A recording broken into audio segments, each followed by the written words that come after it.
السلام علیکم ورحمۃ اللہ وبرکاتہ۔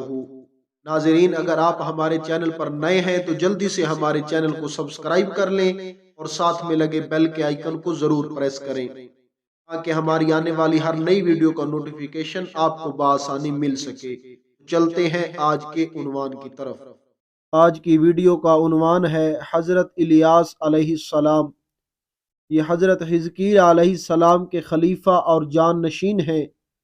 بیشتر مورخین کا اس پر اتفاق ہے کہ حضرت الیاس علیہ السلام حضرت ہارون علیہ السلام کی نسل سے ہیں، اور ان کا نسب نامہ یہ ہے کہ الیاس بن یاسین بن فخاس بن ایزار بن ہارون علیہ السلام۔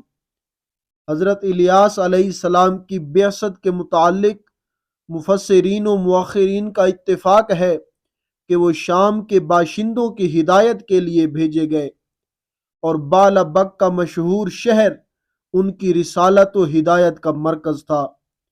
ان دنوں بالابک شہر پر ارحب نامی بادشاہ کی حکومت تھی، جو ساری قوم کو بت پرستی پر مجبور کیے ہوئے تھا، اور ان لوگوں کا سب سے بڑا بت بعل تھا جو سونے کا بنا ہوا تھا اور 20 گز لمبا تھا، اور اس کے 4 چہرے بنے ہوئے تھے، اور 400 خدام اس بت کی خدمت کرتے تھے جن کو ساری قوم بیٹوں کی طرح مانتی تھی، اور اس بت میں شیطان کی آواز آتی تھی۔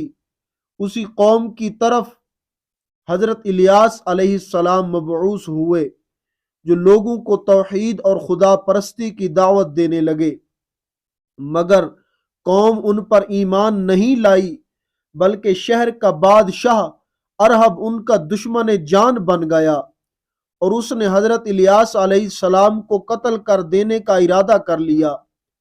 چنانچہ آپ علیہ السلام شہر سے ہجرت فرما کر پہاڑوں کی چوٹیوں اور غاروں میں روپوش ہو گئے، اور پورے 7 برس تک خوف و ہراس کے عالم میں رہے، اور جنگلی گھاسوں اور جنگل کے پھولوں اور پھلوں پر زندگی بسر فرماتے رہے۔ بادشاہ نے آپ علیہ السلام کی گرفتاری کے لیے بہت سے جاسوس مقرر کر دیے تھے۔ آپ علیہ السلام نے مشکلات سے تنگ آ کر یہ دعا مانگی کہ اے الہی، مجھے ان ظالموں سے نجات اور راحت عطا فرما۔ تو آپ علیہ السلام پر وحی آئی کہ تم فلاں دن فلاں جگہ پر جاؤ، اور وہاں جو سواری ملے بلا خوف اس پر سوار ہو جاؤ۔ چنانچہ اس دن اس مقام پر آپ علیہ السلام پہنچے تو ایک سرخ رنگ کا گھوڑا کھڑا تھا۔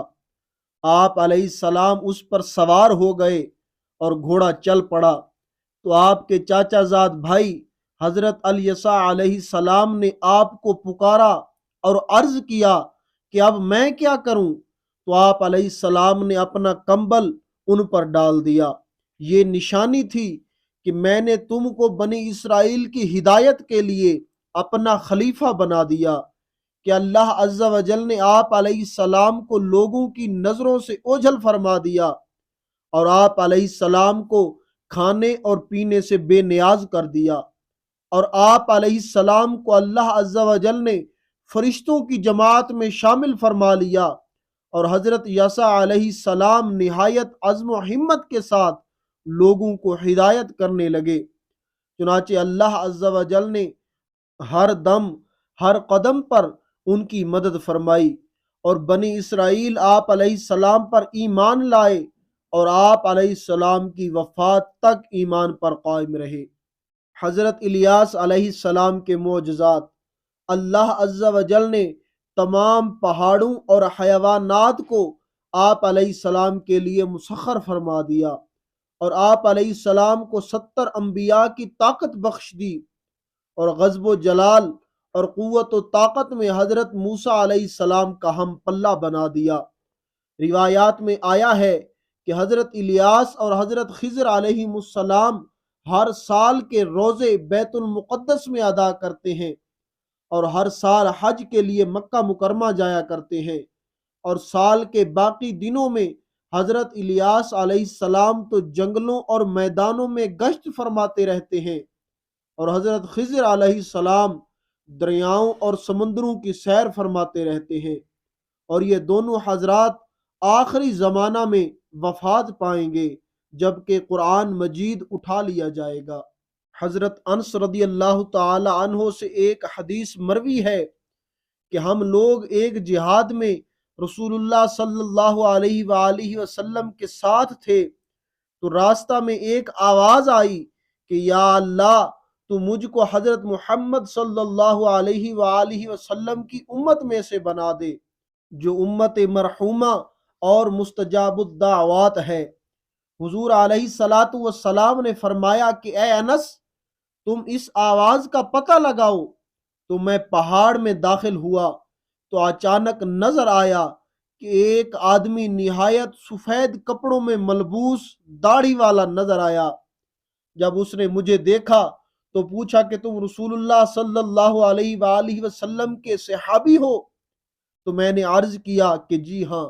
تو انہوں نے فرمایا کہ تم جا کر حضور صلی اللہ علیہ وآلہ وسلم سے میرا سلام عرض کرو اور یہ کہہ دو کہ آپ کے بھائی الیاس علیہ السلام آپ سے ملاقات کا ارادہ رکھتے ہیں۔ تو آپ مجھ کو ہمراہ لے کر روانہ ہوئے، اور جب آپ علیہ السلام ان کے قریب پہنچ گئے تو میں پیچھے ہٹ گیا۔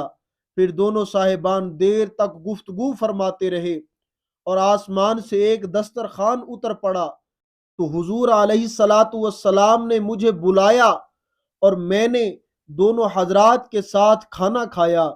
جب ہم لوگ کھانے سے فارغ ہو چکے تو آسمان سے ایک بدلی آئی اور وہ حضرت الیاس علیہ السلام کو اٹھا کر آسمان کی طرف لے گئی، اور میں ان کے سفید کپڑوں کو دیکھتا رہ گیا۔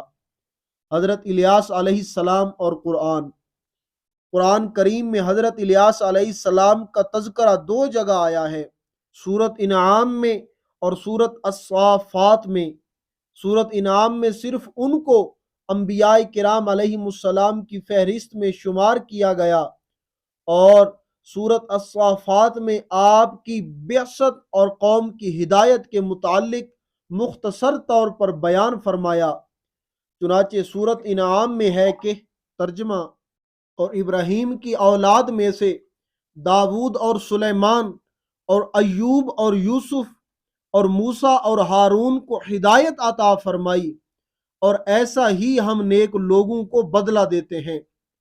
اور زکریا اور یحییٰ اور الیاس کو ہدایت یافتہ بنایا، یہ سب ہمارے خاص بندوں میں سے ہیں۔ اور اسماعیل اور یسع اور یونس اور لوط کو ہدایت دی، اور ہم نے سب کو تمام جہان والوں پر فضیلت عطا فرمائی۔ اور سورۃ الصافات میں اس طرح ارشاد فرمایا ہے کہ ترجمہ، اور بے شک الیاس ضرور رسولوں میں سے ہے، جب اس نے اپنی قوم سے فرمایا کیا تم ڈرتے نہیں؟ کیا تم بال بت کی پوجا کرتے ہو اور بہترین خالق کو چھوڑتے ہو، اللہ جو تمہارا رب اور تمہارے اگلے باپ دادا کا رب ہے؟ پھر انہوں نے اسے جھٹلایا تو وہ ضرور پیش کیے جائیں گے مگر اللہ کے چنے ہوئے بندے۔ اور ہم نے بعد والوں میں اس کی تعریف باقی رکھی، الیاس پر سلام ہو، بے شک ہم نیکی کرنے والوں کو ایسا ہی صلہ دیتے ہیں، بے شک وہ ہمارے اعلیٰ درجے کے کامل ایمان والے بندوں میں سے ہے۔ درس ہدایت، حضرت الیاس علیہ السلام اور ان کی قوم کا واقعہ اگرچہ قرآن مجید میں بہت ہی مختصر مذکور ہے، تاہم اس سے یہ سبق ملتا ہے کہ یہودیوں کی ذہنیت اس قدر مسخ ہو گئی تھی کہ کوئی ایسی برائی نہیں تھی جس کے کرنے پر یہ حریص نہ ہوں۔ باوجود یہ کہ ان میں ہدایت کے لیے مسلسل انبیاء کرام علیہم السلام تشریف لاتے رہے، مگر پھر بھی بت پرستی، کواکب پرستی اور غیر اللہ کی عبادت ان لوگوں سے نہ چھوٹ سکی۔ پھر یہ لوگ اعلیٰ درجے کے جھوٹے، بد عہد اور رشوت خور بھی رہے، اور اللہ عز و جل کے مقدس نبیوں کو ایذائیں دینا اور ان کو قتل کر دینا ان ظالموں کا محبوب مشغلہ رہا ہے۔ بہرحال ان ظالموں کے واقعات سے جہاں ان لوگوں کی بدبختی و کنج روی اور مجرمانہ شقاوت پر روشنی پڑتی ہے، وہیں ہم لوگوں کو یہ نصیحت و عبرت بھی حاصل ہوتی ہے کہ اب جب کہ نبوت کا سلسلہ ختم ہو چکا تو ہمارے لیے بے حد ضروری ہے کہ خدا کے آخری پیغام یعنی اسلام پر مضبوطی سے قائم رہ کر یہودیوں کے ظالمانہ طریقوں کی مخالفت کریں اور کفار کی طرف سے پہنچنے والی تکلیفوں اور مصیبتوں پر صبر کر کے خدا کے مقدس نبیوں کے اسوہ حسنہ کی پیروی کریں۔ واللہ تعالی اعلم۔ خوش رہیں اور خوشیاں بانٹتے رہیں۔ اگر آپ کو ہماری یہ ویڈیو اچھی لگی ہے تو اسے لائک، کمنٹ اور دوستوں کے ساتھ شیئر کیجئے، اور اگر ابھی تک آپ نے ہمارے چینل کو سبسکرائب نہیں کیا تو ہمارے چینل کو سبسکرائب کر لیجئے، اور مجھے اجازت دیجئے اگلی ویڈیو تک کے لیے اللہ حافظ۔